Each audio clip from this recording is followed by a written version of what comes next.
Paul T. Taylor, and you are listening to The Movie Raid.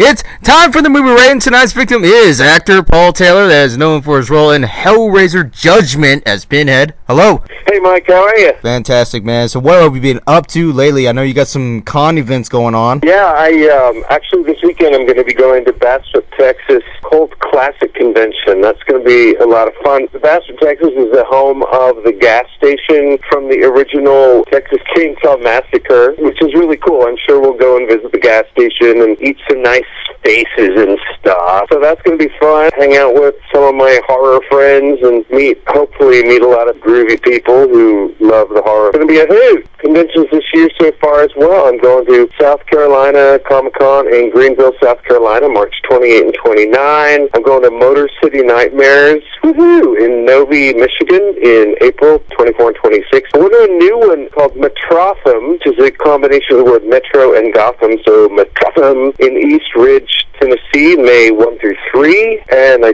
just got invited to something called Lucid Nightmare Presents Purgatory, Springfield, Illinois, July 18. And another one, Tidewater Convention in Norfolk, Virginia in September. Really excited about this one. I'm going to Cinema Wasteland, which has been around forever in Ohio, October 2nd through 4th. So as far as conventions go and appearances, that's what I'm doing so far. I have some other things that I'm working on getting lined up, so it's always fun to get out there and meet people who dig Hellraiser Judgment and hopefully my other work as well, like Sin City or Super or whatever role that I'm going to shoot in a film called Final Dress, which is a Dallas film, and it's involving a whole bunch of theater people who I have worked with, actually so many of them are so young, I haven't worked with most of them, but, there's a slasher and all that, but it takes place in a theater with a theater crowd and a lot of theater humor, so that's going to be a lot of fun. Later in the year, I'm scheduled to shoot a horror film called Butcher's Bluff, and then another one called Repulse, which is, it's not so much a horror film, it's kind of a thriller and a drama about human trafficking, and I'm playing the father of a girl who is just in kind of a mess, a lot of trouble. And I have a play lined up in June at a theater called Theater 3, which is where I just got to play Renfield in Dracula several months ago. I'm doing a play called The Immigrant in June there. So far I have a really busy 2020 lined up. What I'm really excited about, in November 19, I shot the largest role I've ever done in a drama. It's kind of a gothic western, just a really sad drama actually, called Whitetail. And I had 8 days on the set, kind of a starring role, so I'm real excited about that one, because I'm not playing a horror monster, and I'm not playing an asshole, and I'm not playing a dickhead, because, I play a lot of jerks.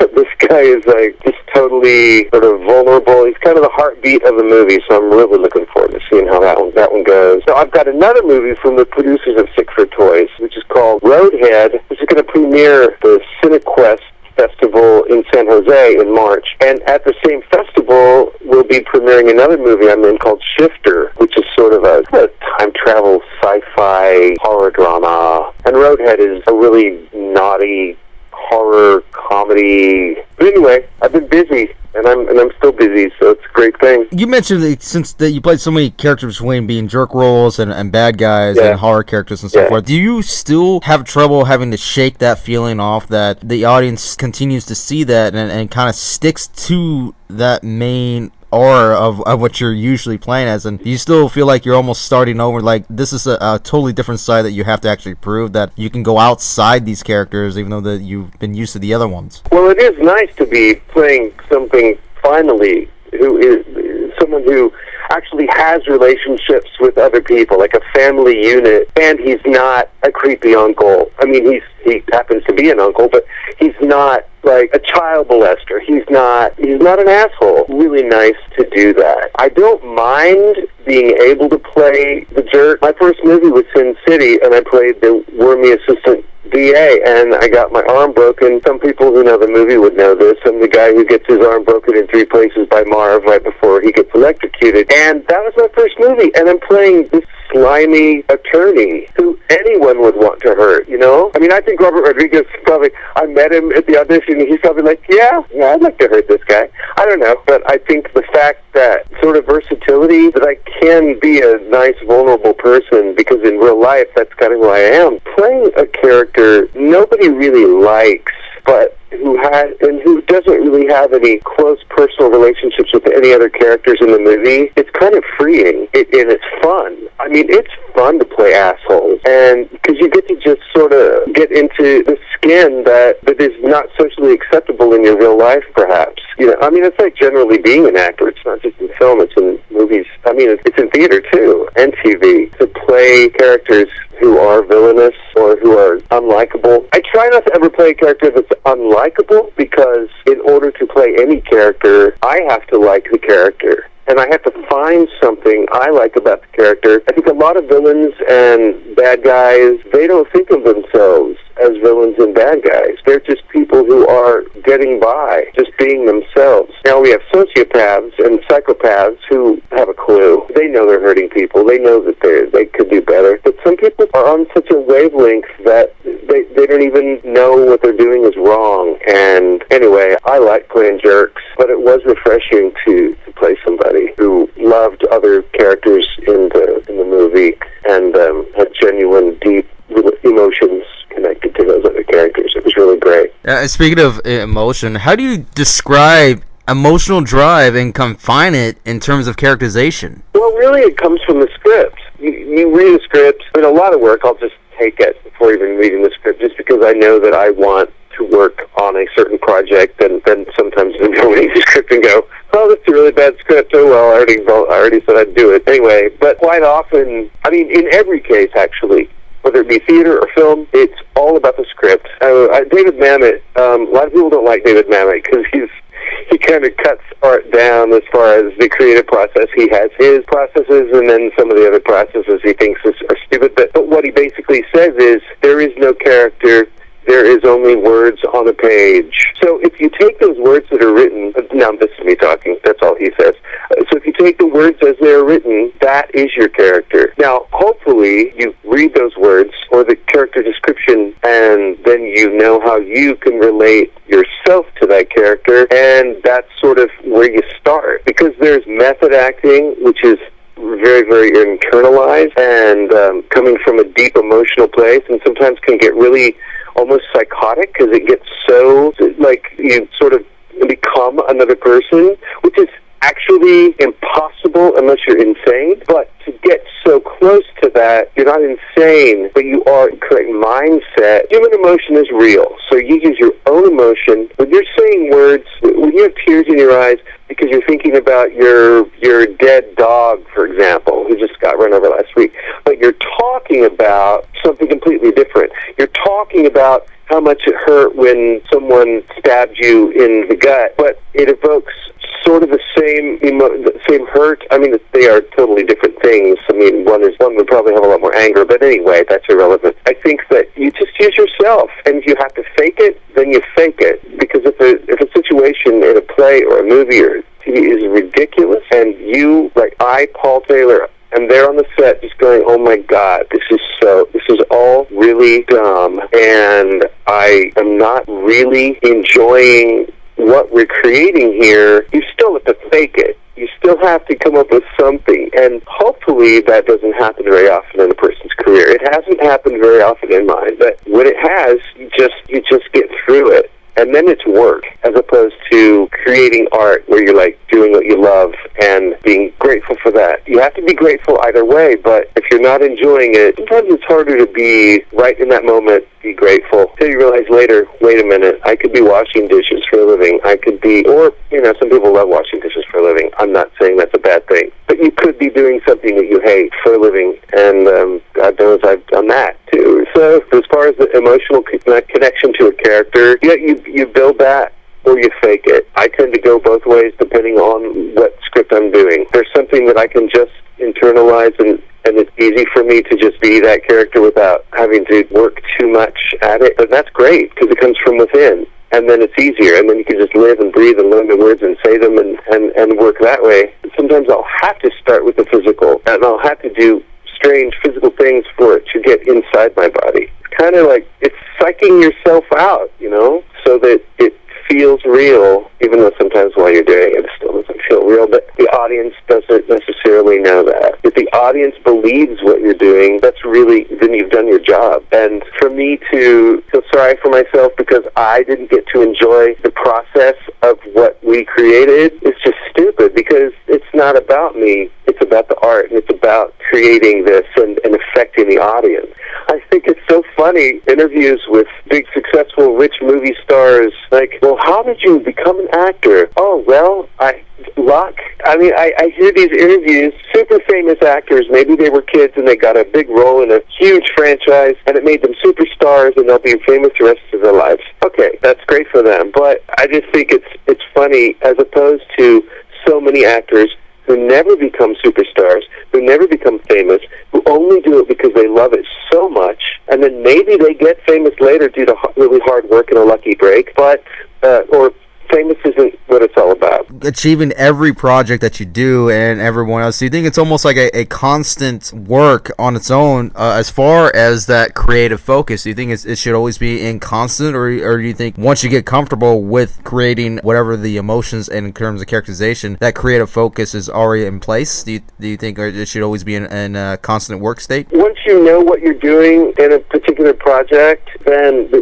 what you have to look forward to every time you work on it, whether it's on stage or the director says action, is that you get to live those emotions, which are real and yet fake. So it's playing. That's what it's supposed to be, is playing. That's why they call it a play. So they call it play acting. But when it became a business, I guess it became more serious or something.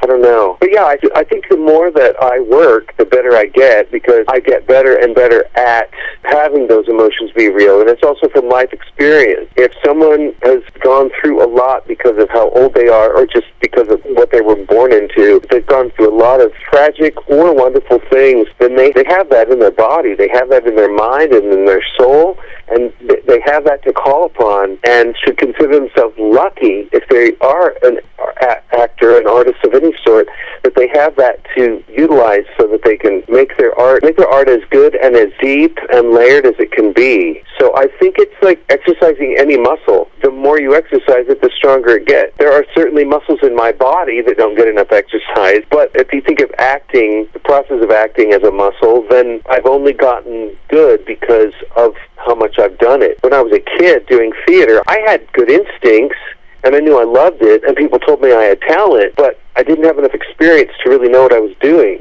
And the same could be said for film, because I didn't really start getting film work until whenever I did Sin City, and then been alive for about 40 years before that, I think. Anyway, I'm kind of older than I look, so that's all I'll say about that. Who cares? If you want to know my age, you can look it up somewhere. But I read a theater review once. I just played Ned Weeks in The Normal Heart, which is the lead in The Normal Heart, which is this heavy, serious, sad, tragic play about the AIDS crisis. And it's a very angry, deep, intelligent character who has these longs. It's really a masterpiece in writing. And a reviewer started his review by saying, actors who didn't used to have the skills get better with age or whatever. I don't know. But basically what he was saying was, Paul Taylor used to not be a good actor in my view, but now he is. So I read that, I was like, well, I guess that makes sense. You didn't have to include that in your review, but thanks a lot. So I think the same is true with film work. And I live in Dallas, Texas, and I've lived other places, but I've mostly lived here, and there's not that much film work here. There is some film work, and there are other states where there is film work that surround the area. And so to get the practice that you need to improve, it can be difficult. If you're not working all the time, then you're not exercising those muscles and you're not getting better. However, if you're doing theater, which is, I think, even better training, so glad I grew up doing theater. I think theater is the foundation for acting. And I know there are a lot of film actors, many of them very rich and famous and successful, who've never done a play in their lives. Well, good for them. That's really cool that they got that opportunity and that they get to do that type of acting. That's why they're so good at film acting. But I guarantee that for most of them, you put them on stage and have them do a play, people are going to be so bored because the people don't have this physical practice presence that you need to be a theater actor. I guess what I'm saying is you get the training either way. However you come up with the emotions or keeping the engine going, you just have to keep doing it. I'm just really grateful that I have gotten to do as much of theater as I have, and that now the more film work I do, the better at that I get, because the movie called Whitetail that I was talking about, that I had the 8 days on the set, I know I did good work, and I'm not sure that I would have done good work in this particular film a year ago. So it was good to know, being a theater actor, that I could do the film acting, which is so much more subtle, so much more real, a lot more internal. And if you're too big, then the camera just goes, "Liar! You're a liar!" The camera sees everything. So they're two different mediums that are just so related and yet so different. And those actors who can go from film to theater to film to theater, I like to think I'm one of them, but I'm not quite as good at film acting as I want to be. I'm not as good at any of it as I want to be, of course. I'm not Daniel Day-Lewis, but that doesn't mean I couldn't be. So it takes practice, it takes drive, and it takes experience. Go and plug in any websites or anything that we can check out right now. My website is paulttaylor.com. Very simple. And from there you can check out all of my social media, because I'm on Instagram out of necessity for the industry. I'm on Instagram, and I got a Facebook fan page and also a Facebook personal page, and I'm also on Twitter, which I'm not real big on Twitter, but I do have an account. So I don't like to Twitter and tweet all that much. Yeah, so you can check those out, and that's pretty much the landing page for me, though, is paulttaylor.com. I'm also on IMDb, of course, the Internet Movie Database. You can check me out there if you want to go see what my experience actually is and what I've done in not only film, but also TV and anime. I've done some voiceover work for some anime stuff. But yeah, you can go and check those out, definitely. Awesome, man. And there you have it, everybody. Actor Paul T. Taylor. Yeah! Thanks, Mike.